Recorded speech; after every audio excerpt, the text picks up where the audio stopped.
Teacher nak semua baca surah apa?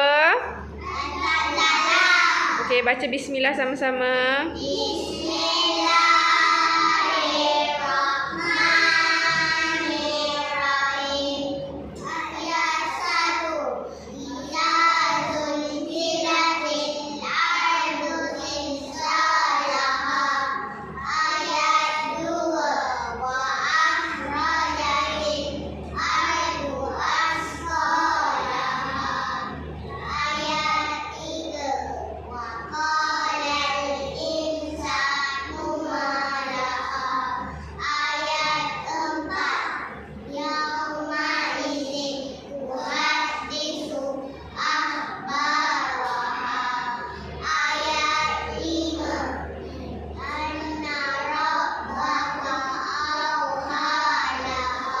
Okey, nanti balik rumah sambung ayat 6 dan ayat.